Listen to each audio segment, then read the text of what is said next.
अमृतकाल की बेला में भारत को विकसित भारत बनाने की दिशा में भी एक महत्वपूर्ण कदम है। मैं इस अवसर पर इस बिल के बारे में बोलने से पहले जो बाबा साहब भीमराव अंबेडकर जी ने 25 नवंबर 1949 को संविधान सभा में भाषण देते हुए कहा था कि 26 जनवरी 1950 को हमें राजनीतिक समानता मिल जाएगी, लेकिन सामाजिक और आर्थिक क्षेत्र में असमानता रहेगी। इसको कौन दूर करेगा? आने वाली सरकारों का यह कर्तव्य होगा।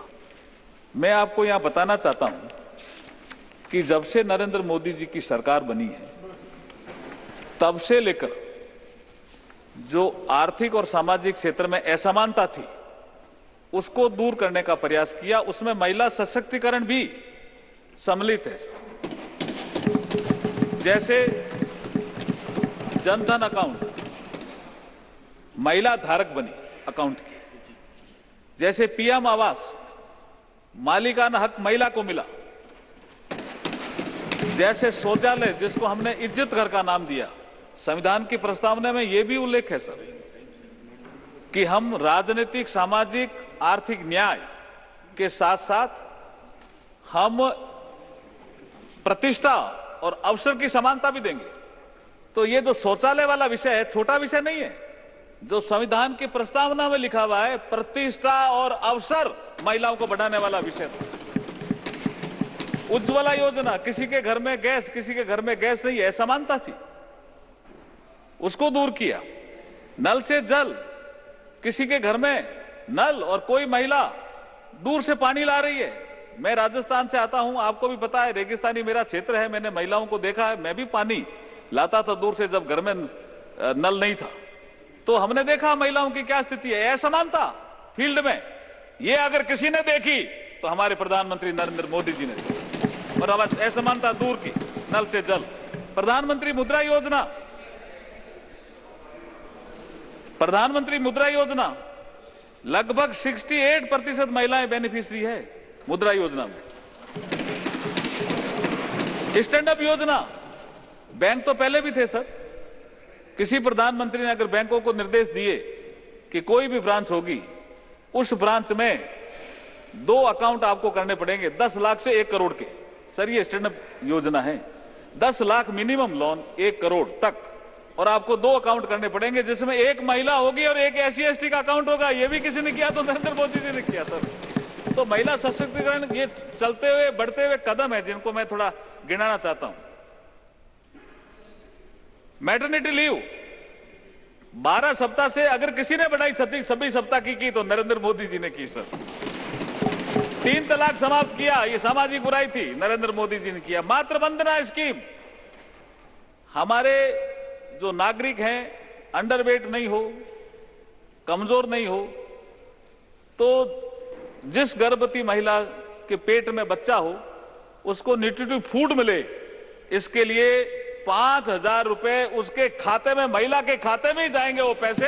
ये मातृ वंदना स्कीम आई, सुकन्या समृद्धि योजना आई, मिशन पोषण आया, मिशन शक्ति आई, पीएम सुरक्षित मातृत्व अभियान आया, आर्म्ड फोर्स में महिलाओं का परमानेंट कमीशन आया।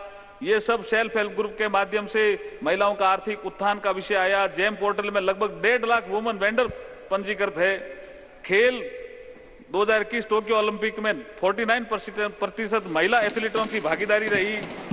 तो ये सब काम ऐसे हैं जो ये बताते हैं कि जब 2019 का इलेक्शन आया तो महिलाओं ने बढ़ चढ़ के लोकतंत्र के इस भागीदारी बनी, और 2019 के जनरल इलेक्शन में जनप्रतिनिधि चुनने में महिला वोटरों की भागीदारी पुरुषों की तुलना में अधिक रही। पुरुषों का मत प्रतिशत 67.2% रहा, वहीं महिलाओं का मत प्रतिशत 67.18 रहा। तो ये ऐसा एक करिश्मा हमारे नरेंद्र मोदी जी के नेतृत्व के कालखंड में हुआ है। आज जो मैं संविधान संशोधन जो बिल लेकर के आया हूं, उसके माध्यम से हम आर्टिकल 330 में एक अमेंडमेंट करेंगे, जोड़ा है। इसमें आप सदन अनुमति देगा तो उसमें जुड़ेगा। आर्टिकल 332 में एक सेक्शन इंसर्ट होगा। आर्टिकल 4 में एक सेक्टर इंसर्ज होगा, क्रमशः ये 33A, article 332A, article 334A, ये न्यू आर्टिकल होंगे संविधान में, जिसके माध्यम से लोकसभा और देश की सभी विधानसभाओं में 1/3 सीटें नारी शक्ति के लिए आरक्षित की जाएगी। ये बहुत बड़ा कदम है, बहुत बड़ा कदम है। ये रिजर्वेशन सर हॉरिजॉन्टल भी है और वर्टिकल भी है। इसमें SC/ST की महिलाओं को भी रिजर्वेशन है, इसलिए सेंसस आवश्यक है और डीलिमिटेशन आवश्यक है। संविधान के आर्टिकल 82 में पहले से ही प्रावधान है, डीलिमिटेशन की व्यवस्था दी गई है और वो 2026 तक फ्रीज है। तो जैसे ये बिल पास होगा, सेंसस होगा, डीलिमिटेशन होगा, वो क्वासी जुडिशियल एक प्रक्रिया है सर। तो कौन सी सीट महिलाओं को जाएगी, ये डीलिमिटेशन आयोग तय करेगा। ये मैं आपके माध्यम से कहना चाहता हूं। ये कमीशन सभी स्टेक होल्डर से भी कंसल्टेशन करेगा और ये व्यवस्था में आरक्षण न्यायोचित और पारदर्शितापूर्ण प्रणाली के लिए डीलिमिटेशन का विषय आता है। बिल के स्टेटमेंट्स ऑफ ऑब्जेक्ट्स में स्पष्ट रूप से लिखा है कि आजादी के 75 वर्ष पूर्ण होने के बाद भारत जब, ये SOR में है सर, आजादी के 75 वर्ष पूर्ण होने पर भारत जब 2047 तक अमृतकाल की विकसित भारत की यात्रा प्रारंभ कर रहा है, तो उसमें नारी शक्ति के योगदान की एक महत्वपूर्ण भूमिका रहने वाली है। इस बिल के माध्यम से हम माननीय प्रधानमंत्री जी के ध्येय वाक्य सबका साथ, सबका विकास, सबका विश्वास, सबका प्रयास के मंत्र को साकार रूप प्रदान कर रहे हैं।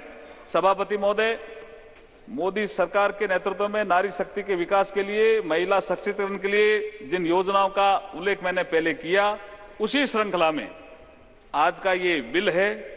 और एक और प्रधानमंत्री जी ने कहा है कि हम वुमेन डेवलपमेंट से वुमेन लेड डेवलपमेंट की ओर तेजी से बढ़ रहे हैं, जो हमारा G20 का भी एजेंडा था। महोदय, हमारे संविधान की प्रस्तावना में भी, जैसे मैंने जिक्र किया पहले, राजनीतिक, सामाजिक, आर्थिक न्याय की बात कही है, साथ में सभी के लिए प्रतिष्ठा और अवसर की समानता की बात कही गई है। आज मोदी सरकार महिलाओं को आर्थिक रूप से भी सशक्त बना रही है, शिक्षा और स्वास्थ्य के क्षेत्र में भी समानता स्थापित कर रही है। ये सब श्रृंखला के माध्यम से, ये श्रृंखला आज जो मैं बिल लेके आया हूं, ये उससे जुड़ा हुआ ही एक कदम है। मैं एक कविता के माध्यम से मेरी बात को, आज अभी की बात को, चर्चा जो होने वाली है, उसको समाप्त करना चाहूंगा।